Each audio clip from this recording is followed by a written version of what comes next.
Hello all, இன்றைக்கி microwave cup cake எப்படி செய்கிறது அப்படிங்கிறத பார்க்கலாம். ஸோ இந்த மாதிரி ஃபஸ்ட்டு ஒரு கப் எடுத்துக்கோங்க. இது வந்து மைக்ரோசேவ் கப். நார்மல் கப்பில் நீங்கள் வச்சிங்க அப்படின்னா அது வந்து வைக்கவே முடியாது ஃபஸ்ட்டு.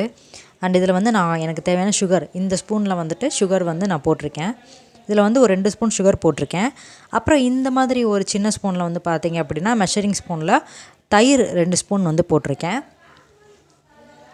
இப்போ வந்து வெண்ணிலா எசன்ஸ் எடுத்திருக்கேன். இதில் வந்து ஃபியூ ட்ராப்ஸ் நம்ம அதில் வந்து உள்ளே கொடுத்துடலாம்.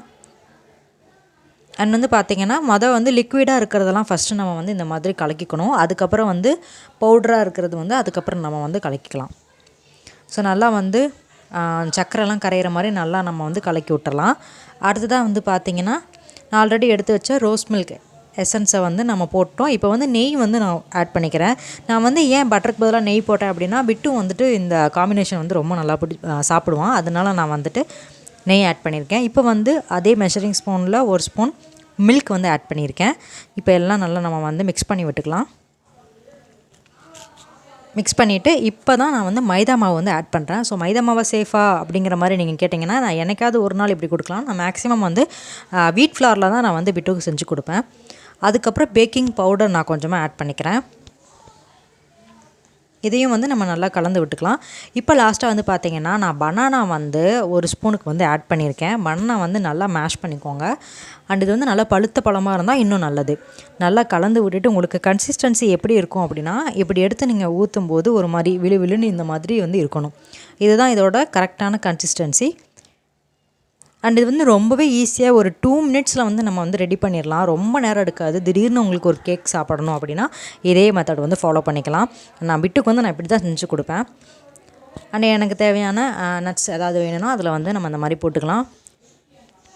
இப்போ நான் வந்து இதை அப்படியே செஞ்சு நான் பிட்டுக்கு கொடுக்குறனால பிட்டு என்னென்ன நல்லா சாப்பிடுவானோ எல்லாமே நான் வந்து ஆட் பண்ணியிருக்கேன். மேக் ஷூர் நீங்கள் மைக்ரோவேவில் வைக்கும்போது இந்த மாதிரி அதோட சேஃபான கப்பில் தான் வந்து வைக்கணும். நீங்கள் வந்து எல்லா இதுலேயும் நீங்கள் வைக்க முடியாது. அப்படி இல்லைனா நீங்கள் இதே மெத்தடை வந்து ஒரு நார்மல் கிளாஸில் ஃபாலோ பண்ணி இட்லி குக்கரில் வச்சு நீங்கள் இதே மாதிரி வச்சு எடுத்திங்கன்னா ரெடி ஆயிரும். பேக்கிங் பவுடர் வந்து இந்த மாதிரி நம்ம கடைகளில் கிடைக்கும். நம்ம அதை வச்சு யூஸ் பண்ணிக்கலாம். ஸோ அவன் வந்து நான் ப்ரீ ஹீட்லாம் பண்ணலை. பிகாஸ் இது வந்து சும்மா 2 நிமிஷத்தில் முடிஞ்சிடும். அதனால் நான் வந்து ப்ரீ ஹீட்லாம் பண்ணாமல் டைரெக்டாக வந்து வச்சுட்டேன். இதுவே நம்ம நிறையா பண்ணணும் அப்படின்னா கண்டிப்பாக ப்ரீ ஹீட் பண்ணி தான் வைக்கணும். இப்போ நான் உள்ளே வச்சு லாக் பண்ணிவிட்டு 2 மினிட்ஸ், இப்போ நீங்களே கண் கூட பார்ப்பீங்க, 2 மினிட்ஸ்க்கு வந்து நான் வந்து செட் பண்ணிக்கிறேன். அவ்வளோதான். 2 நிமிஷத்தில் உங்களுக்கு சூப்பரான ஃப்ளப்பி கப் கேக் வந்து ரெடி ஆயிரும். அதுவும் பனானா கப் கேக் ரொம்பவே ஹெல்த்தியானது. இப்போ நான் வந்து எடுக்கிறதுக்காக வெயிட் பண்ணிகிட்ருக்கேன். என் பிட்டு வந்து என் பக்கத்துலேயே தான் நிற்கிறாரு. எப்போ ரெடி ஆகுங்கிற மாதிரி பக்கத்துலேயே நிற்கிறாரு. அவருக்கு ரொம்ப ரொம்ப பிடிக்கும் இந்த கேக். பிட்டுக்கு நான் எப்போ கொடுத்தாலும் வீட் ஃப்ளாரில் தான் நான் வந்து கொடுப்பேன். எனக்காவது தான் நாங்கள் வந்துட்டு மைதா மாவே கொடுப்போம்.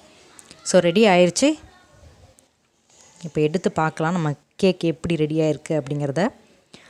வாவ், சூப்பராக ரெடி ஆயிடுச்சு. ஸோ நீங்கள் மேலே பார்த்தீங்கன்னா தெரியும், நல்லா உங்களுக்கு வந்து அந்த ஒரு மாதிரி முட்டையாக நுறையாக இருக்கிற மாதிரி உங்களுக்கு தெரியும். இப்போது இந்த ஸ்பூன் வச்சு நம்ம உள்ளே குத்தி எடுத்துக்கலாம், எதுவும் உள்ளே வந்து வேகாமல் இருக்குது அப்படிங்கிறதுக்கு. ஸோ எதுவுமே ஒட்டாதனால சூப்பராக அது வந்து குக்காய் வந்திருக்கு. அவ்வளோதான் நம்மளோட சூப்பரான கப் கேக். இது வந்து நான் உங்களுக்கு காட்டுறதுக்காக வெளிச்சத்தில் வச்சு எடுத்திருக்கேன். எந்த அளவுக்கு வந்து நல்லா அழகாக ஃப்ளப்பியாக வந்திருக்கு அப்படிங்கிறதுக்காக நான் உங்களுக்கு வந்து காட்டுறேன். ஸோ அவ்வளோதாங்க, முடிஞ்சிருச்சு நம்மளோட சூப்பரான பனானா கப் கேக் ரெடி. இதே மாதிரி நீங்கள் செஞ்சு பாருங்கள். உங்கள்கிட்ட அவன் இல்லை அப்படின்னா இட்லி குக்கரில் வச்சு நீங்கள் தாராளமாக வந்து செஞ்சுக்கலாம். இந்த வீடியோ உங்களுக்கு ரொம்ப பிடிச்சிருந்ததுன்னா கமெண்டில் சொல்லுங்கள், லைக் பண்ணுங்கள், ஷேர் பண்ணுங்கள். தேங்க்ஸ்.